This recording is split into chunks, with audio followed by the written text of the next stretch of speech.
Soy doctor en economía por la Universidad Nacional Autónoma de México.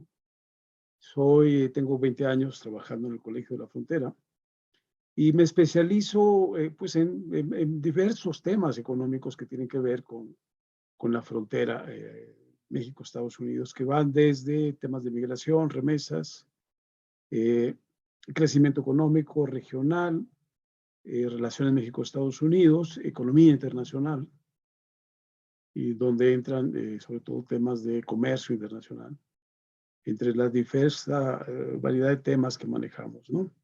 Este libro fue pues resultado de que durante la pandemia, como todos pudimos verlo, ¿verdad? Pues estuvieron ausentes, ¿no?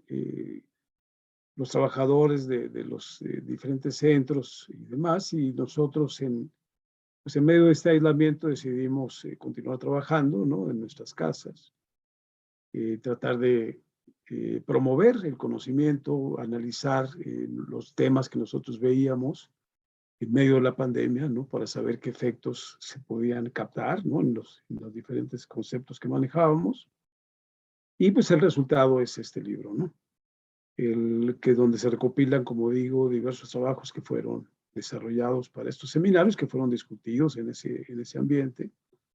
Y después, bueno, que se elabora un producto y es sometido al proceso de edición acostumbrado, ¿verdad? Bueno, pues este es el resultado que tenemos, un libro que trata de analizar las relaciones México-Estados Unidos o las relaciones, perdón, el problema de la crisis económica que se veía venir en medio de la pandemia, en este contexto de pandemia, ¿no? Entonces se recopilaron una gran variedad de trabajos, ¿no? Sí, no sé si. Sí, por ejemplo, este libro, o sea, ¿es nada más la recopilación de esto o va dirigido para alguien en específico? Quizás está pensado para la academia, quizás incluso para instituciones como el Banco Mundial, o ¿cuál era la intención y para quién está dirigido este libro? Sí, bueno, mira, el trabajo de los investigadores académicos, pues básicamente está orientado hacia un público similar, ¿no? Es decir, no son productos publicados bajo una, digamos, una eh, dictaminación estricta, como puede ser en una revista científica, ¿no? Pero tratamos de todas formas de mantener ese nivel. Entonces, la idea pues está dirigida pues, a otros colegas, a estudiantes, a mantener, ¿no? A generar conocimiento alrededor de estos temas o de estas preocupaciones, fundamentalmente. Eso no implica, bueno, ¿no? Que pueda leerlo cualquier persona más o menos instruida del público, ¿no? Aunque no es que no están dirigidos específicamente a ello, ¿no? Es importante hacer ese señalamiento porque después se vuelven, para el gran público, se pueden volver temas aburridos, ¿no? Que tú metas, decía algún recuerdo físico, me parece, que por cada ecuación que tú metas en un trabajo, son 10,000 lectores menos que pierdes, ¿no? Entonces, si yo los llenas de ecuaciones y aparte llenas los anexos de cuadros estadísticos y de referencias a bases de datos, o una extensa variedad de productos relacionados, publicados en la parte de reseñas o en la parte de referencias, ¿verdad? Pues esto el gran público lector no suele tener importancia. Es importante para otras personas que quieren replicar lo que tú estás diciendo, ¿no? Porque pueden ver entonces el recorrido que tú haces, ¿verdad? ¿Qué lectores, en qué te estás apoyando para decir lo que dices, ¿no? Y después, bueno, verificar, ¿no? La solidez de la información que estás procesando y los métodos que estás utilizando, ¿no? Pues la lectura científica tiene estos inconvenientes, ¿no? Pero es como se dialoga entre pares, ¿no? Un estudiante, por ejemplo, que esté elaborando alguna tesis de posgrado, ¿no? Te va a agradecer que tú pongas todo ese recorrido, ¿verdad? Porque le vas a ahorrar mucho tiempo y muchos pasos para poder llegar a sus conclusiones, ¿no? Pero no así para el gran lector, ¿no? Entonces, para eso tienes pues, otras tareas de divulgación que tienes que hacer, como pueden ser las redes sociales, las conferencias o incluso pues, notas de periódicos que tú puedas publicar o donde más o menos sistematices, ¿no? Conocimientos que tienes aprendidos, a los que has llegado a partir de este tipo de investigaciones rigurosas, ¿no? Ok, a grandes rasgos, como lectores, ¿qué se puede esperar de este libro? O sea, ¿cuál es el contenido general? Más que nada, o sea, ¿cuál es la columna vertebral, no? Porque pues lo abrí y lo leí un poco, son varios estudios, que hablan más que nada, ¿no? Sobre por ejemplo, hay unos sobre la afectación económica en la frontera norte, y otros en México. Entonces, ¿qué se puede esperar y cuál es el eje? O el eje tal cual si es, no sé si es pandemia y economía y nada más. Sí, claro. Mira, el factor de estructuración aquí, claro, es pues ver una situación de emergencia, como fue la pandemia, que es, pues, digamos, ocurre una vez cada generación, ¿no? Y era importante ver qué era lo que estaba pasando en la frontera, ¿no? Hubo aspectos interesantes en la frontera y diferentes de lo que ocurrió en el resto del país. Por ejemplo, mucha de la actividad exportadora, ¿no? Cerca, poco más de un 30% de las exportaciones totales del país, la generan empresas que están localizadas en los estados de la frontera norte, ¿no? Entonces, eso te planteaba un problema, porque muchas de esas empresas, todas, yo creo, ¿no? O la mayor parte, necesitan importar para poder exportar, ¿no? Y exportan e importan de diferentes partes del mundo, ¿no? Entonces, era muy interesante observar, por ejemplo, cómo la pandemia se estuvo moviendo de oriente hacia occidente, ¿no? Y la actividad económica se fue paralizando también en esa misma dirección, ¿no? Entonces, planteaba para el caso de algunos estados como Tamaulipas, como Baja California, el problema, por ejemplo, de que ellos importan de oriente la mayor parte de las materias primas, partes y componentes que ensamblan para exportar hacia los Estados Unidos, ¿no? Entonces, esto planteaba pues, desafíos interesantes, ¿no? Para el análisis, ¿no? Por otra parte, pues las interacciones de la población en la frontera planteaba también problemas muy complicados para el manejo de la pandemia, ¿no? Como sabemos, la frontera se cerró a lo largo de 11 o 17 meses, me parece, más por presiones de Estados Unidos. Por supuesto, México no estaba dispuesto a cerrar. De hecho, México no cerró para los visitantes de Estados Unidos, ¿no? Entonces eso le dio cierto sesgo también a la pandemia, ¿no? Que claro, nosotros pues no somos epidemiólogos ni nada por el estilo y no nos pusimos a revisar con detalle cómo se manifestó eso, ¿no? Los padecimientos y cómo la mortalidad, ¿no?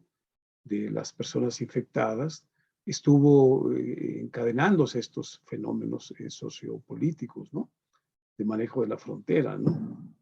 Hay un aspecto también, por ejemplo, de un incremento muy grande que se presentaba en 2019, pero también en 2020, del aumento de la migración de mexicanos, ¿no? De la migración indocumentada de mexicanos que regresó de nuevo, ¿no?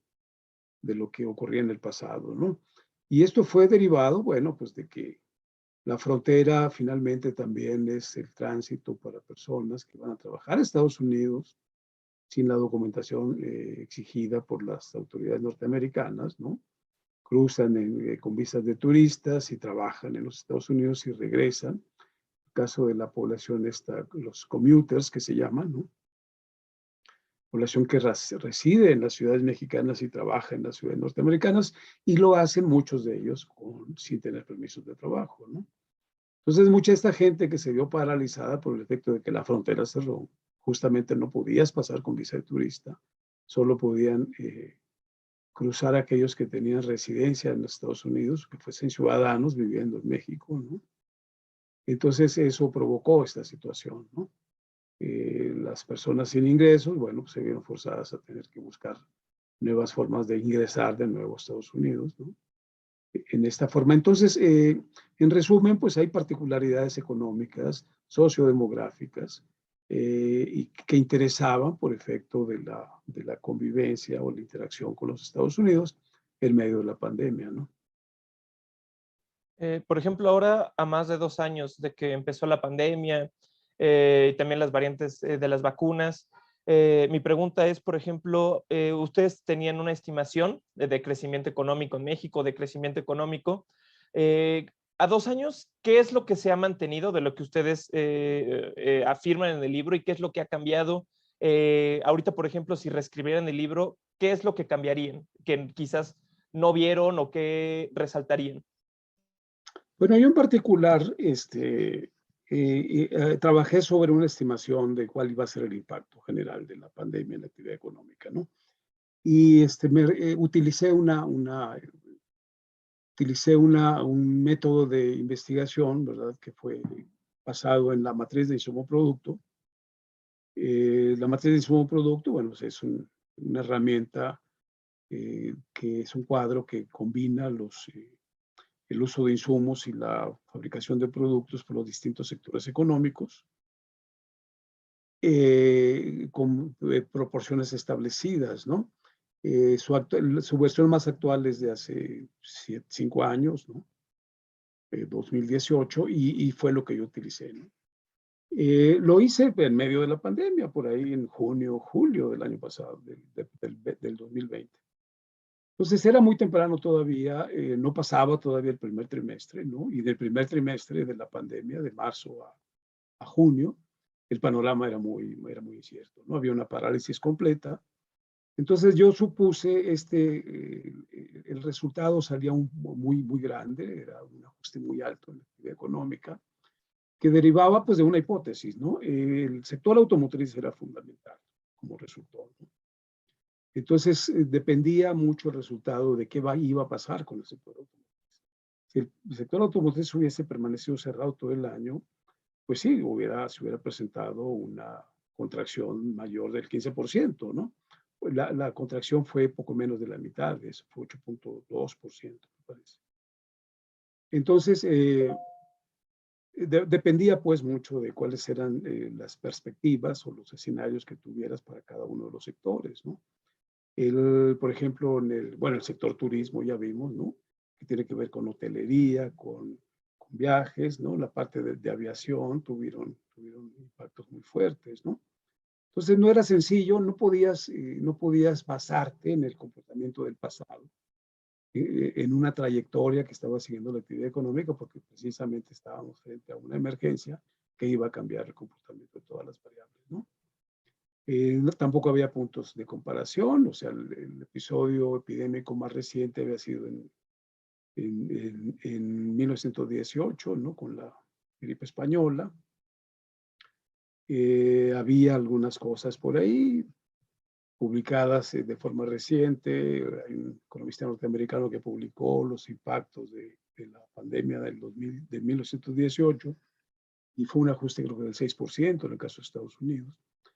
Entonces, pues sabía que íbamos a hacer, que iba a ser muy grande la contracción, no asociado por primera vez a un problema de crisis económica, como fue el caso de la recesión en el 95, ¿no? Sino derivado simplemente de una situación de riesgo, ¿verdad? De contagios y de muerte, ¿no? De la población en donde pues deja de trabajar, ¿no?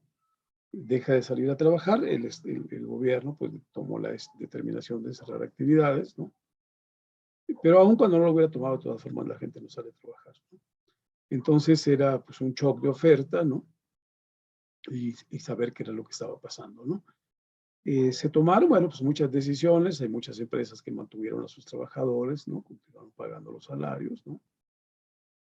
Hubo utilización de los ahorros en afores y demás para poder mantener la demanda, ¿no?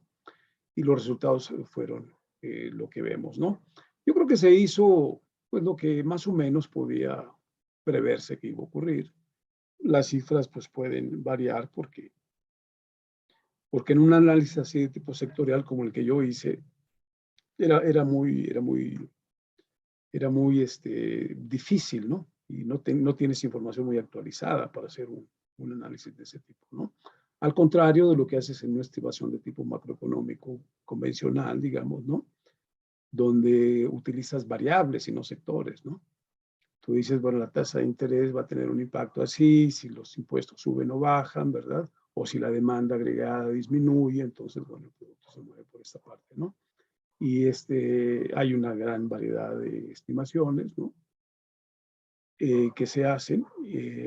Aquí también había varias, había organismos internacionales, había estimaciones de los bancos, había una gran variedad, desde los que afirmaban que habría una contracción del 4% hasta el 12, 14%, el caso de Bancomer, ¿no?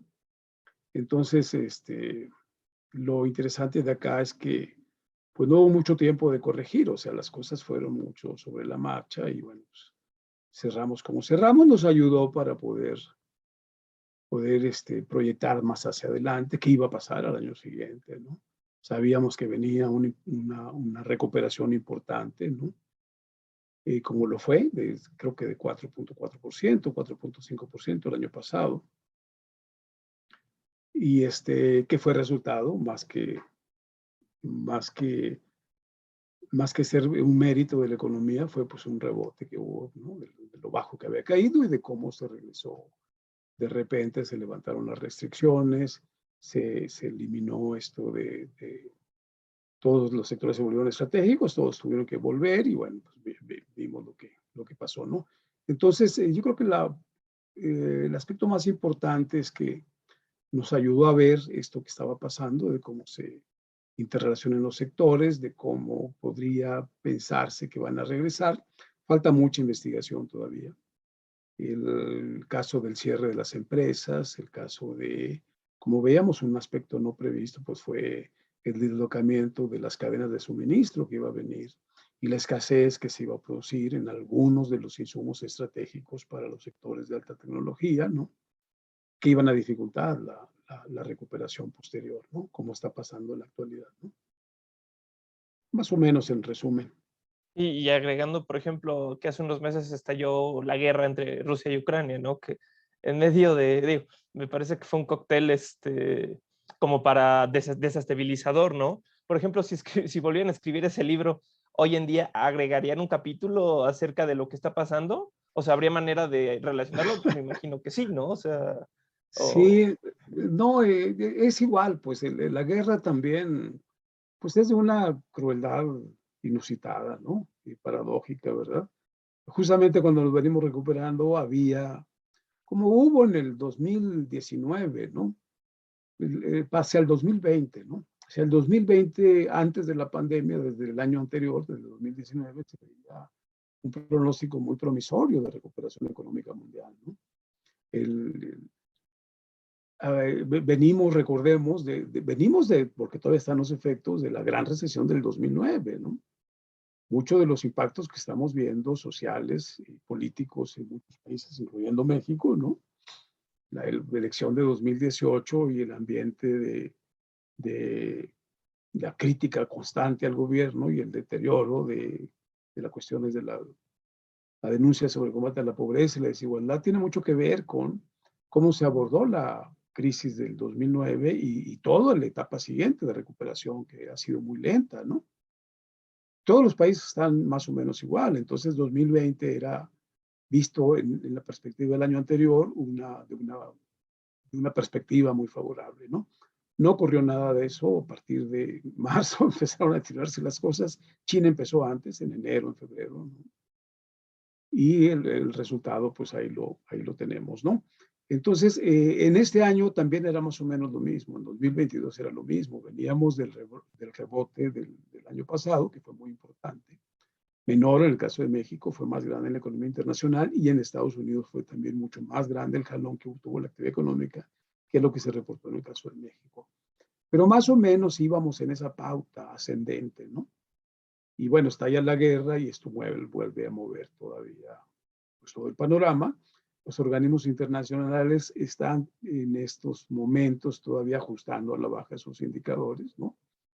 El Fondo Monetario Internacional ajustó a la baja el pronóstico de crecimiento para México para este año y para los 2 años siguientes, ¿no? Entonces, pues yo creo que vivimos un clima de mucha incertidumbre todavía. Estaba yo comparándolo con el caso de 1918, con la gripe aviar, perdón, con la gripe española, y los efectos posteriores que hubo. Vinieron la década de los 20, ¿no? Que fue de mucho auge de libertinaje en los Estados Unidos, la década de los 20, ¿no? Y en la época de la prohibición y la abundancia del consumo de alcohol y drogas y todo eso, y fue perseguida fuertemente por el auge de los grupos mafiosos en Chicago, en Nueva York, ¿no? Y esto desemboca en la Gran Depresión de 1929, ¿no? Entonces, es posible que nosotros, bueno, que el mundo actual, estemos en un escenario similar, ¿no? O sea, pasamos por esto. Las pandemias crean disturbios psicológicos en la sociedad muy grandes, ¿no? Que igual, ¿no? Se desboca la gente, igual, no sé, tienden a comprar mayores riesgos, ¿no? En Estados Unidos durante los años 20, pues hubo una gran auge en la bolsa de valores, ¿no? Y de repente la Gran Depresión fue que todo eso se vino abajo, ¿no? Y es muy curioso porque entonces la receta que los estudiosos de la Gran Depresión del 1929 obtuvieron es que la autoridad monetaria o el gobierno actuó mal, porque no bajó la tasa de interés, ¿no? Al contrario, subieron las tasas de interés, se hicieron más receptivo el crédito y por tanto la economía se paralizó, ¿no? Esa fue la lección que obtuvo Ben Bernanke, que en la crisis de 2008-2009 era el presidente de la Reserva Federal de Estados Unidos. Entonces él acuñó esa receta, ¿no? Tenemos que bajar la tasa de interés a pesar de que la economía esté paralizada y los bancos puedan perder, y tenemos que apoyar, dijo, ¿no? Las tesorerías de los bancos con recursos extraordinarios. Entonces lanzaron un programa de rescate multimillonario, ¿no? Que aprobó el Congreso norteamericano y que fue la forma como pensaron ellos que se iba a recuperar el mundo y los Estados Unidos de la crisis, ¿no? De 2009, ¿no?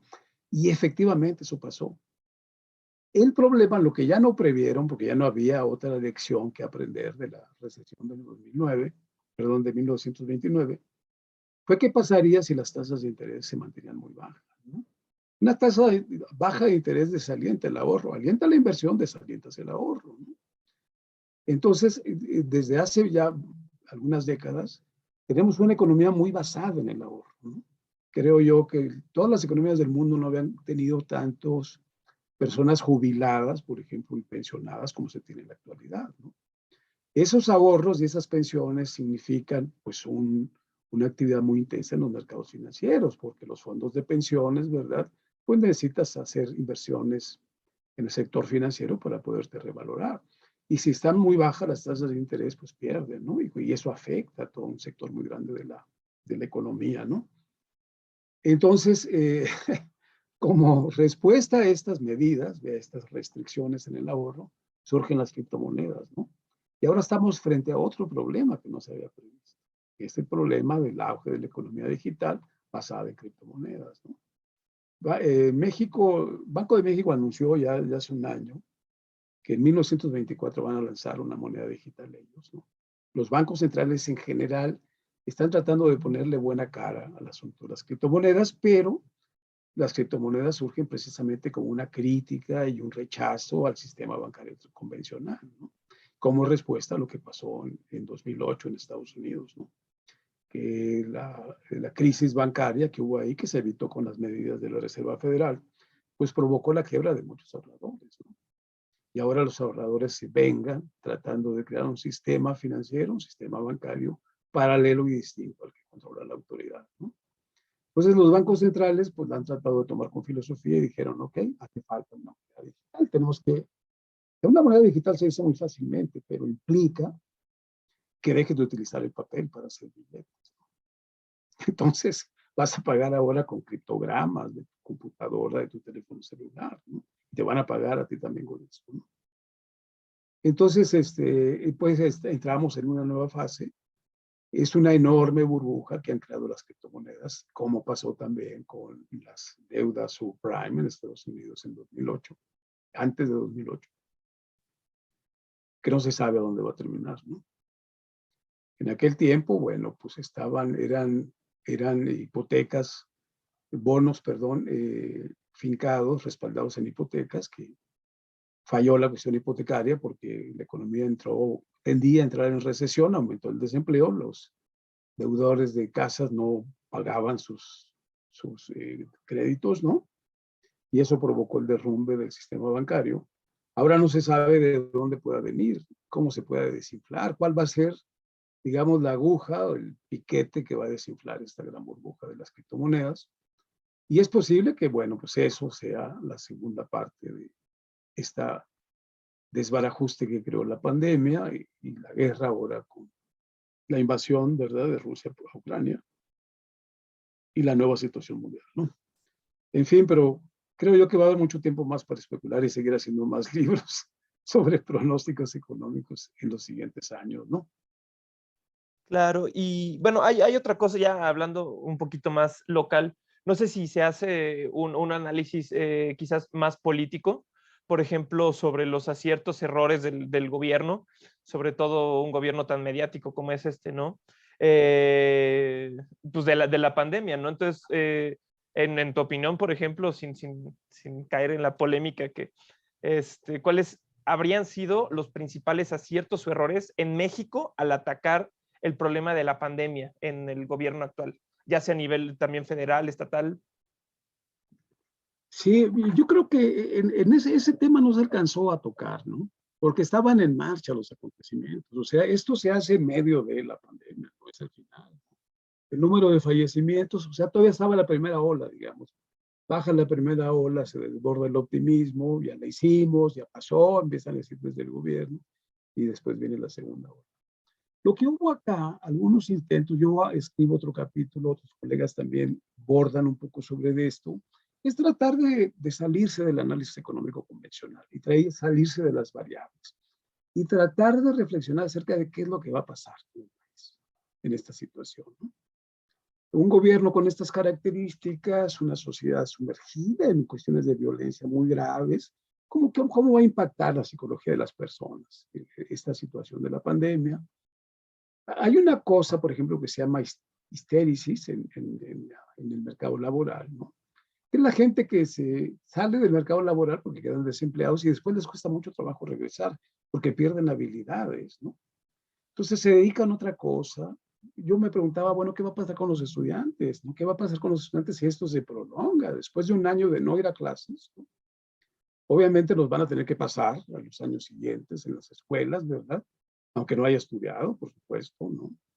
Seguramente muchos no van a ir, ¿no? Y se van a querer incorporar al mercado de trabajo. Los que están en el mercado de trabajo no se van a querer ir porque hay mucha incertidumbre acerca de los salarios en el futuro, de las pensiones mismas, ¿no?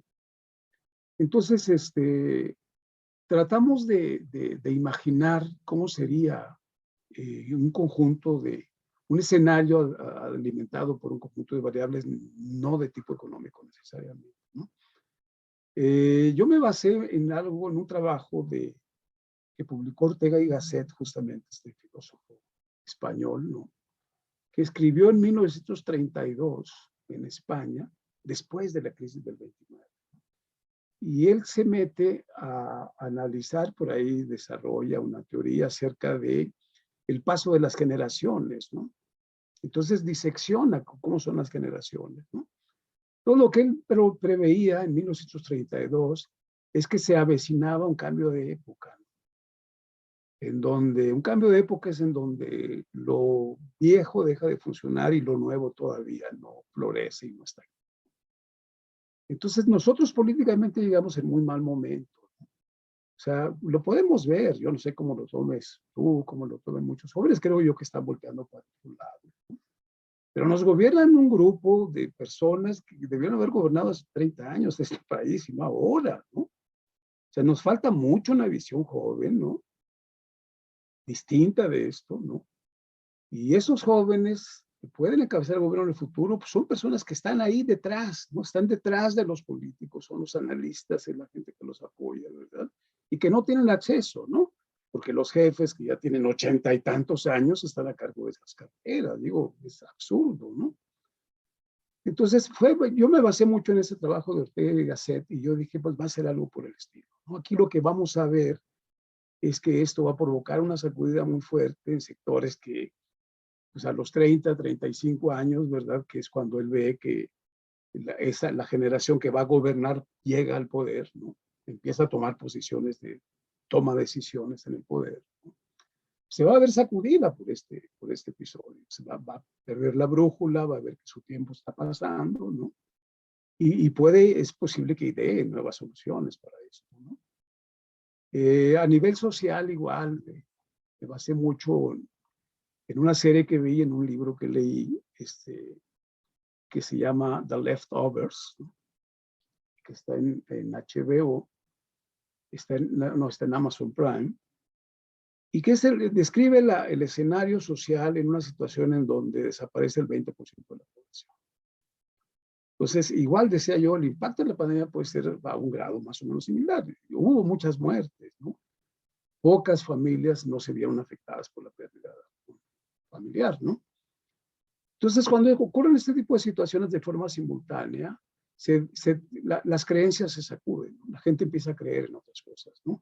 Ya tus propias creencias religiosas no te ayudan a entender lo que está pasando, ¿no? Y alrededor de eso, cuando las personas están así, se crean nuevas situaciones y nuevos desafíos económicos, ¿no? Porque la gente, o sea, puede haber, ¿no?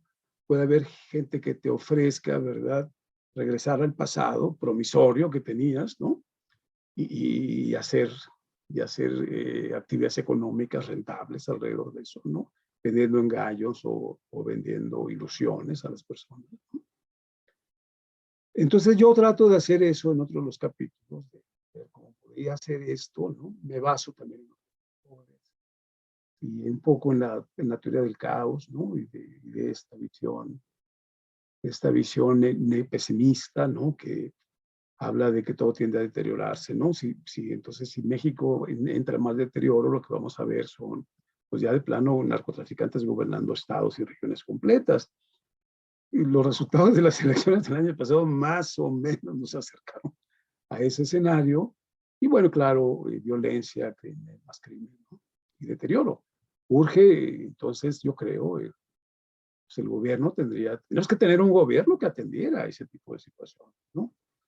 Y que no lo está atendiendo. Digo, ellos creyeron que les cayó como anillo al dedo esto para hacer no sé qué propósitos perversos traían en la mente, ¿no? Pero debe ser muy malo si ves tú que una pandemia que mata a ¿cuántos? 500,000 mexicanos, pero es algo que te puede ayudar para algo, ¿no? En fin, el libro pues se prestó para este tipo de especulaciones. Es un testimonio de cómo, pues si quieres tú, estábamos un poco divagando, buscando. Yo sentía que las teorías del crecimiento económico, por ejemplo, no te iban a servir mucho para explicar lo que se venía, ¿no? Decir la economía cae 10% y al año siguiente se recupera en 5%, o sea, realmente no te ayuda eso a entender la magnitud de los cambios y los impactos que está teniendo el fenómeno y cómo puede definir nuevos rumbos para la economía y para la sociedad mexicana, ¿no? Ese era el propósito. Y bueno, por ejemplo, tienes planeado escribir como quizás algún estudio a partir de ya con lo que ha pasado, como una segunda parte o quizás otro complemento de estudios, pues quizás, ¿no? Bueno, que sí complementen este trabajo, ¿no? Porque me imagino que entre lo que se especuló y lo que pasó, hay ciertas diferencias, ¿no? Fíjate, yo lo que veo es que, o sea, sí provocó cierta parálisis esto digamos, en los académicos, ¿no? Y entre los intelectuales seguramente también. Te sacó de tus temas de investigación, te llevó a otras cosas, te llevó también a perder el hilo, ¿no? Siempre, pues estar en tu oficina trabajando, estar en colaboración con estudiantes, hace que tus ideas reverberen y surgen nuevas cosas. Ahora no hubo esto, hubo una cierta parálisis, ¿verdad? Una parálisis que se extendió 2 años, ¿no? Imagínate. Entonces sí provocó un poco también el deterioro de muchas investigaciones, ¿no? Y ahora lo que empecé a hacer, además de que pues, he seguido con temas de comercio internacional, me interesa mucho, hice otro trabajo sobre el comercio internacional que no está publicado aquí. Porque se dio una situación así inédita en el 2020, ¿no? Tuvimos un superávit en cuenta corriente, que se llama, cuando es un país que toda la vida ha tenido déficit, ¿no? Hemos tenido superávits en momentos de graves crisis económicas, ¿no? Porque dejamos de importar y porque en el caso de la crisis de la deuda en los años 80 necesitábamos divisas para poder pagar la deuda, ¿no? Entonces se hizo una política de tipo de cambio de altas devaluaciones constantes para poder promover esa entrada de capital, ¿no? Perdón, ¿eh? Ahorita no.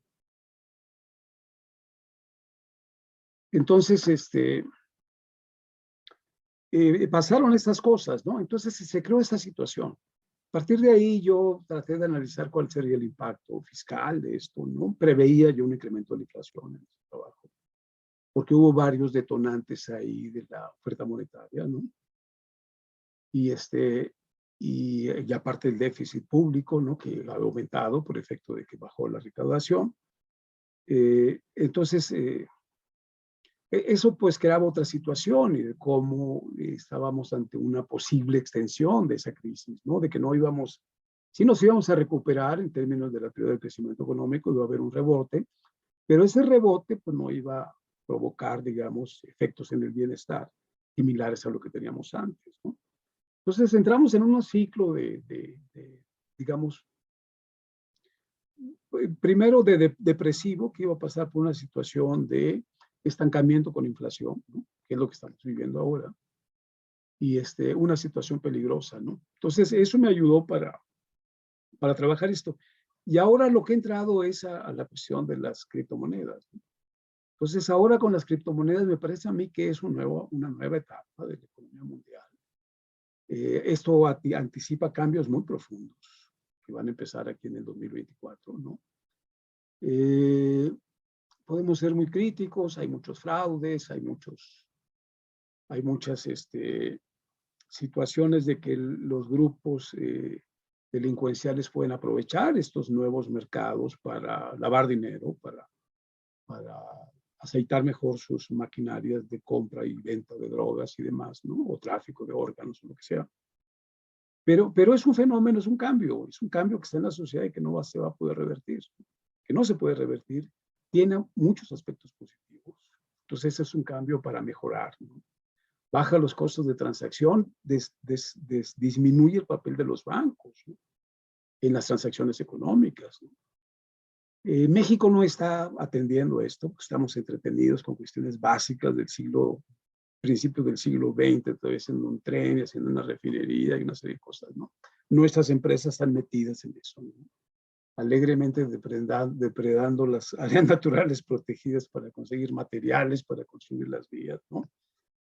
Cuando tenemos que estar trabajando sobre estos temas, ¿no? ¿Qué está pasando con la economía digital? ¿Cómo la vamos a impulsar? ¿Cómo vamos a promover la inversión? Va a crear esto muchos problemas porque está creando una casta de multimillonarios ahora que no están vinculados al éxito de sectores productivos. Por ejemplo, podemos decir de Elon Musk que, bueno, cuando menos, él tiene su SpaceX y tiene los automóviles eléctricos y es un innovador en ese campo, ¿no? Pero tenemos otros muchos que solo invierten a través de su computadora. Así que son multimillonarios y que ellos representan una demanda particular de otro tipo de bienes, ¿no? Todo lo que vamos a ver es lo que está pasando en Estados Unidos, ¿verdad? Una revalorización de los bienes inmuebles que dejan fuera a la mayor parte de la población, pues una mayor segregación, gentrificación de barrios de alto valor o natural o urbanístico, o paisajístico, ¿no? Y crear una mayor polarización económica, ¿no? Son tendencias pues, que se derivan de estos reajustes, ¿no? En la estructura económica, de esta modernidad que estamos viviendo, ¿no? Y que en situaciones de cambios económicos llegan y se vuelven pues digamos, la forma normal, ¿no? De comportarse, ¿no? Es decir, es posible que, como pasó con 1918, ¿verdad? Pasemos a una década alocada también, como la década de los 20, ¿no? En donde pues, el despilfarro, ¿verdad? Y el desarrollo de la criminalidad llegue a otro nivel, ¿no? En fin, es interesante plantear todas estas cosas.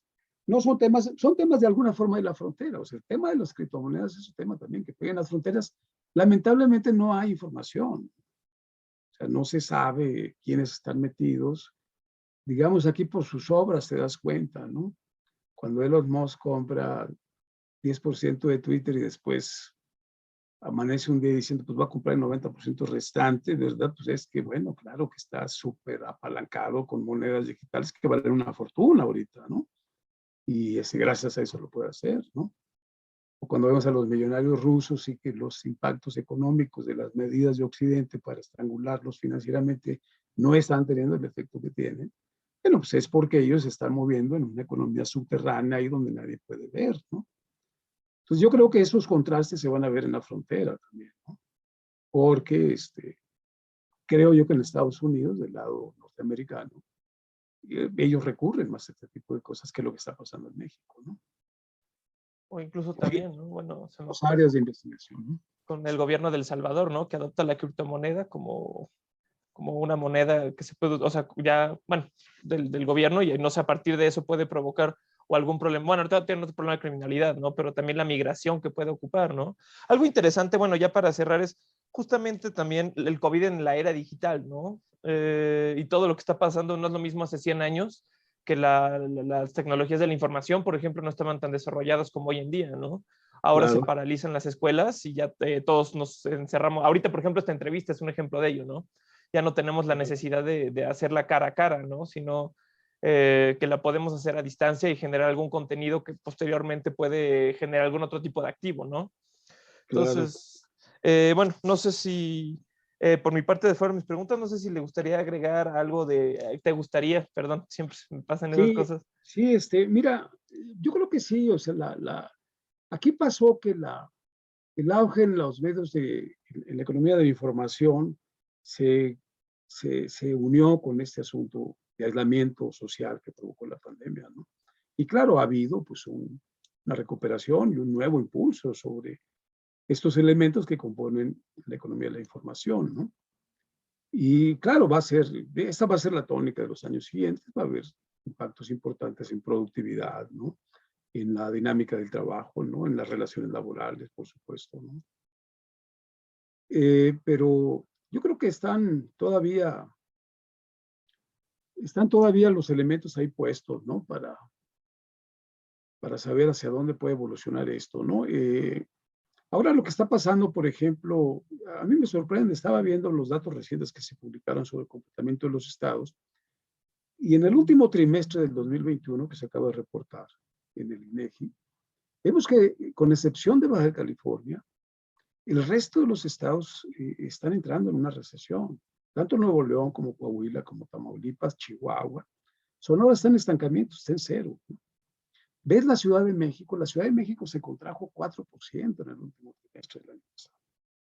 Entonces, cuando tú lo ves a escala nacional y que ves que, bueno, el PIB cayó respecto del último trimestre del año pasado, pero aumentó respecto del similar trimestre del año pasado.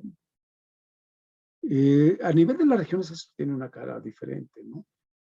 Tabasco está creciendo enormemente, ¿no? Hay otro estado por ahí, Quintana Roo también, están creciendo arriba del 10%. Digo, estamos hablando de PIB trimestral, ¿no? Es distinto del anual, ¿no? Pero las zonas exportadoras están teniendo un comportamiento hacia la baja, ¿no? Y en el caso de la frontera norte, ahí es interesante porque ahí la ocurrencia de la pandemia tuvo diferente impacto, ¿no? Baja California, Chihuahua, por ejemplo, comercian mucho con China, ¿no? Entonces, el comportamiento de la pandemia el año pasado les favoreció a ellos, ¿no? Afectó a aquellos que tienen más colaboración con los Estados Unidos, porque en ambos países estuvieron sincronizadas los episodios pandémicos, ¿no? Entonces, ahora está ocurriendo lo contrario.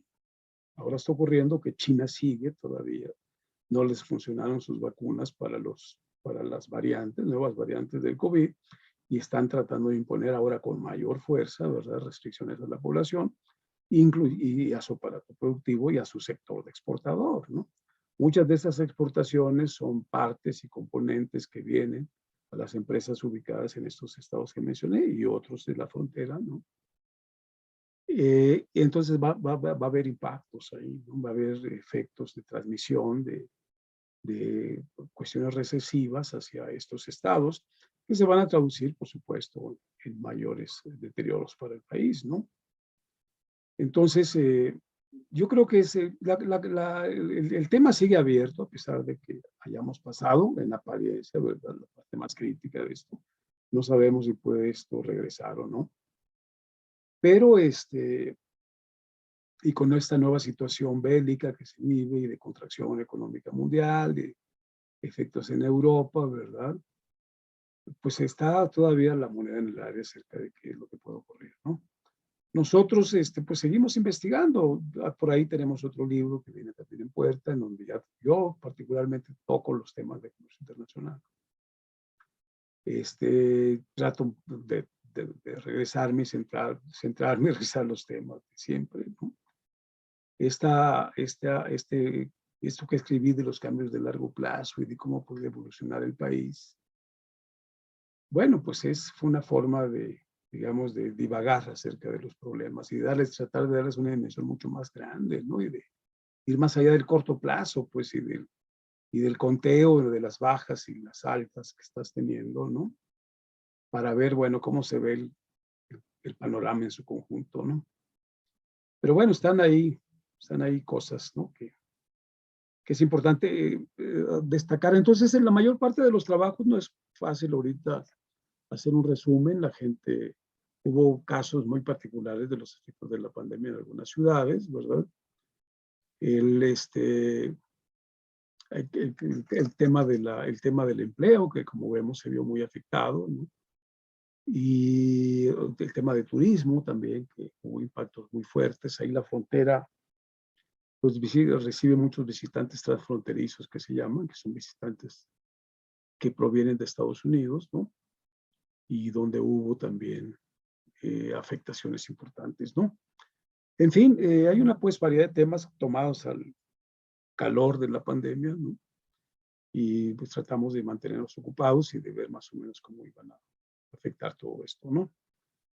Y los próximos trabajos, sí, pues tratan de otra vez regresar a lo mismo. Pues pasó esto, son 2 años ahí que quedan marcados, ¿no? Definitivamente, en la trayectoria económica del país y que va a ser punto de referencia, ¿no? Para los siguientes trabajos, ¿no? Pues bueno, siempre es importante seguir generando este tipo de trabajos, ¿no? Para, pues para tener algún punto de referencia, ¿no? Seguramente este trabajo de aquí a unos años va a cobrar fuerza, ¿no? Cuando alguien quiera consultar sobre qué es lo que pasaba en ese momento, sobre todo a nivel económico, ¿no? Sí, Y sin duda, es un testimonio, ¿no?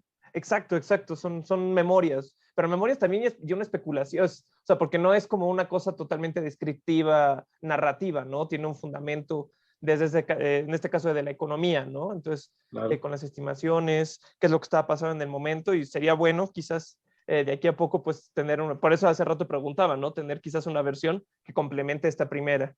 Y eso es, al final de cuentas, creo que es la vida académica, ¿no? Seguir produciendo y produciendo conocimiento para quien quiera consultarlo.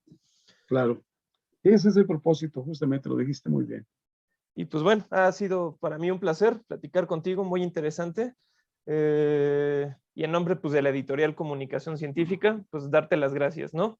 Correcto, muy Y bien. Muchísimas gracias a ti, Bruno. Te agradezco mucho tu disposición y sí, tu claro que trabajo. sí. Y bueno, voy a cortar aquí el video.